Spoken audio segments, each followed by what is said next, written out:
कल आपको जहाँ तक हमने इतिहास पढ़ा दिया था सिकंदर के बारे में, आज इसके आगे आपको बताने जा रहे हैं।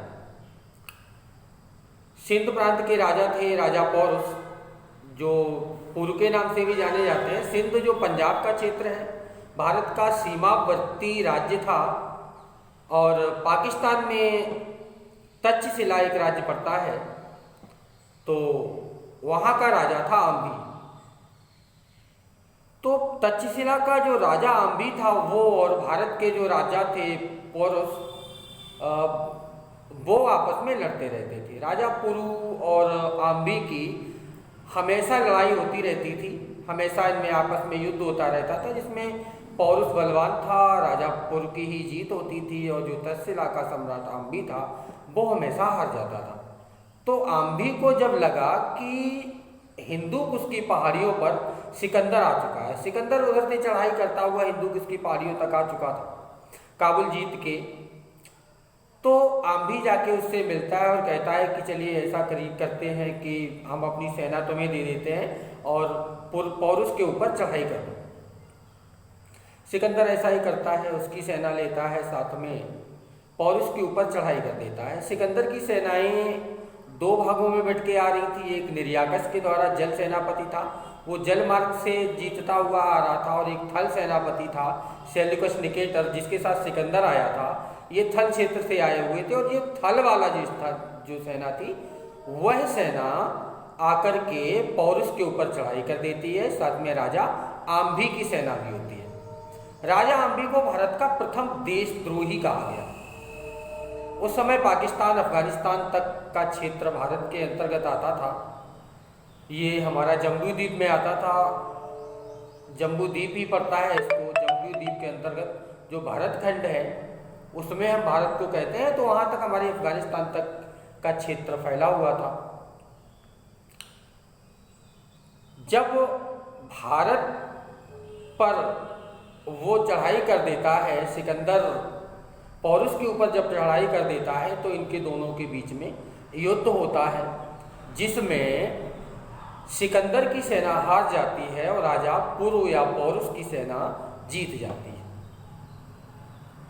तो इस तरह से हम देखते हैं जो विश्व विजेता सिकंदर था वह यहाँ पौरुष से हार गया, और उसके बाद इसकी सेना वापस लौट जाती है। सिकंदर की सेना वापस चली जाती है, और जो पौरुष होते हैं वो अपनी सेना के साथ वापस लौट आते हैं, अपनी जीत का जश्न मनाते हैं।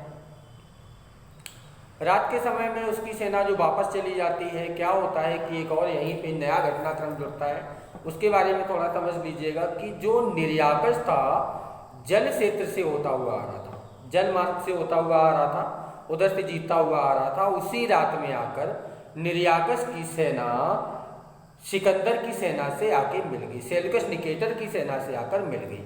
तो सेल्यूकस निकेटर की सेना और निर्याकस की सेना, दोनों सेनाएं एकत्रित हो जाती है। सिकंदर की संपूर्ण सेना एकत्रित हो जाती है, और इधर राजा आम्भी की भी सेना थी, हालांकि वो रात में हार चुकी थी। तो उस सेना के आ जाने से सिकंदर की जो पहली वाली सेना थी उनके थोड़े हौसले बुलंद हो जाते हैं। वो दूसरे दिन पुनः चढ़ाई के लिए सोचते हैं। उसी रात बरसात होती है, बहुत भयंकर बरसात होती है, और बरसात के बाद दूसरे दिन पुनः युद्ध होता है। सिकंदर की सेना पौरुष की सेना के ऊपर चढ़ाई कर देती है, युद्ध होता है। और जब इन दोनों के बीच में युद्ध होता है तो दूसरे दिन भयंकर युद्ध के बाद राजा पौरुष पराजित हो जाते हैं, राजा पुरु जो होते हैं वो पराजित हो जाते हैं, और दूसरे दिन के युद्ध में सिकंदर की सेना विजयी हो जाती है। राजा पुरु को बंदी बनाकर सिकंदर के सामने पेश किया जाता है। तो सिकंदर उस समय कहता है कि तुम्हारे साथ कैसा व्यवहार किया जाए, तुम्हें छोड़ दिया जाए या तुम्हें मार दिया जाए, तुम्हारे साथ क्या व्यवहार किया जाए।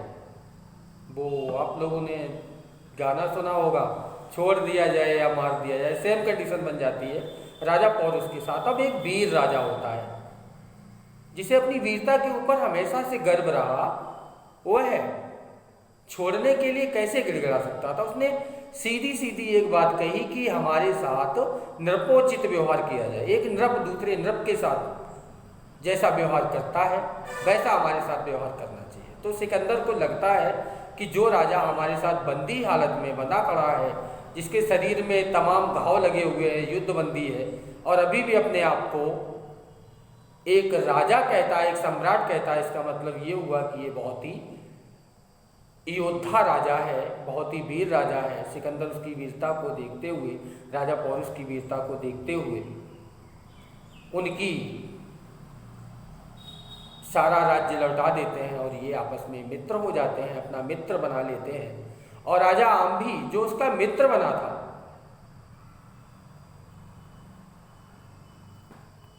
उससे राजा आम्भी से कहता है कि तुमसे बड़ा कोई कायर नहीं देखा, और राजा आम्भी को बंदी बना लेता है सिकंदर।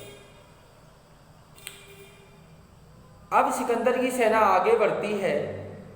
ये अभी जो हमने युद्ध सिकंदर और पौरुष के बीच में बताया, इसे हाइडेस पीच का युद्ध, बितस्ता का युद्ध या झेलम के युद्ध के नाम से जाना जाता है। और यह युद्ध 326 ईसा पूर्व लड़ा गया। ईसवी से पहले का जो समय, ईसवी से प्राचीन समय को ईसा पूर्व कहते हैं, तो 326 ईसा पूर्व लड़ा गया। अब आगे का थोड़ा दृष्टांत सुनिएगा। जब सिकंदर की सेना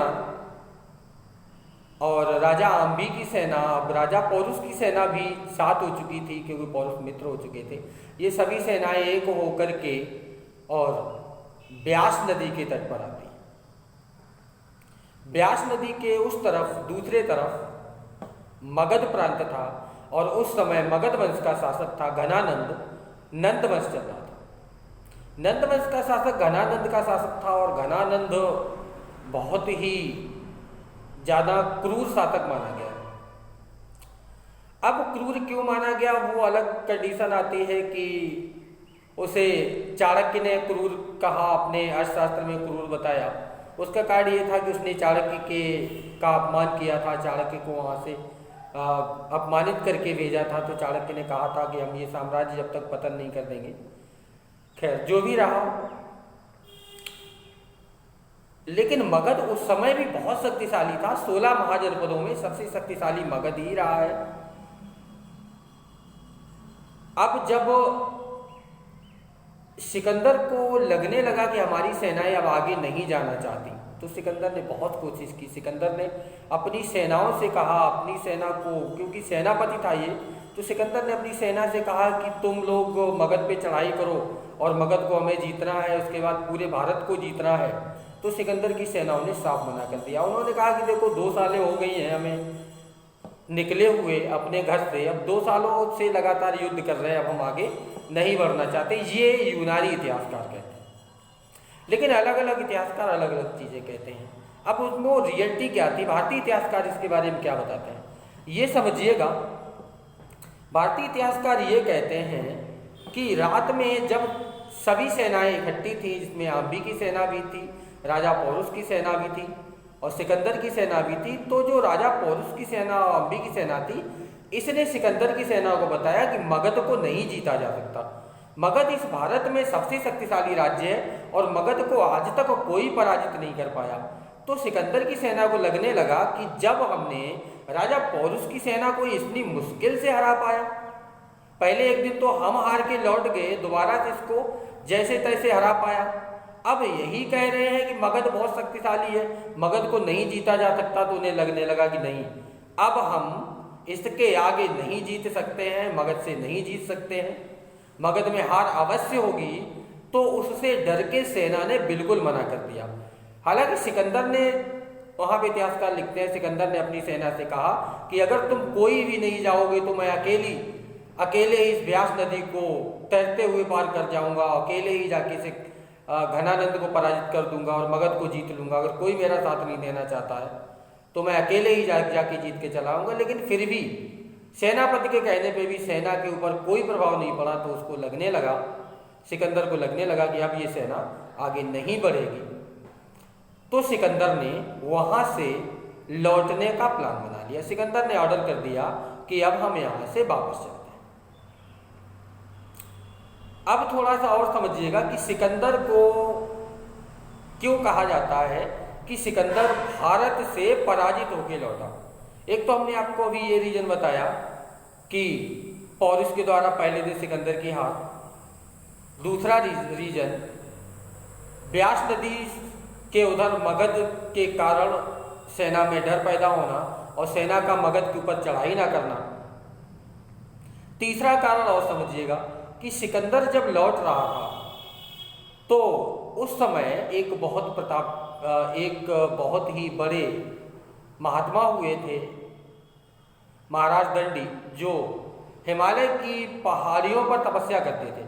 उनके बारे में सिकंदर ने सुन रखा था कि कोई बहुत बड़ा साधु है और ये सबकी मनोकामनाएं पूरी कर देता है। तो सिकंदर कहता है कि ऐसे राजा को, ऐसे साधु को देखा जाए कि ये क्या क्या कर सकता है। तो उसने अपने सैनिक भेजे कि जाओ साधु को बुला लाओ जाके और हम उससे बात करना चाहते हैं। तो जब वो सैनिक उसके गए साधु के पास, तो महाराज दंडी ने सैनिकों से कहा कि जाओ उससे कह देना कि हम किसी के कहने के हिसाब से नहीं जा सकते, हम किसी के गुलाम नहीं, अपनी मर्जी के गुलाम हैं और ऊपर वाले की इबादत करते हैं।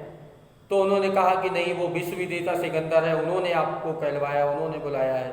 तो उसने कहा कि, साधु ने कहा कि हम किसी भी विश्व विजेता को नहीं मानते, हमें किसी का कोई खौफ नहीं है, वो चाहे तो हमें मार सकता है, लेकिन हम किसी के बुलाने पर नहीं जा सकते हैं। अगर उसे हमारे पास आना है तो खुद ही आइएगा, खुद ही आए वो। तो सिकंदर खुद वहाँ दंडी के आश्रम में जाता है। दंडी उनको कुछ प्रवचन देते हैं। तो सिकंदर अपने आप को वहाँ पे कहता है कि वास्तव में कि भारत के एक साधु के द्वारा हम अपने आप को पराजित महसूस करते हैं। तो यहाँ से पराजित होकर ही गया। तभी कहा जाता है कि हमने लौटाए सिकंदर, सर झुकाए मात खाए। तो इस तरह से सर झुकाए और मात खाए सिकंदर यहाँ से लौटे। अब थोड़ा सा ये समझिएगा कि सिकंदर लौट के गया 325 ईसा पूर्व, यहाँ से वापस गया 326 ईसा पूर्व आया, 325 ईसा पूर्व यहाँ से वापस गया। वापस जाते समय यह जैसे ही हिंदू किसकी पहाड़ियों पर पहुंचा, वैसे ही खोखरों ने और योधेय और अर्जुनाइन, ये जातियां थी जिनको ये उधर से आया हुआ था। जब उधर से आ रहा था तो ये छोटी मोटी जो जनजातियां थी, इनको मारता कुचलता हुआ आ रहा था।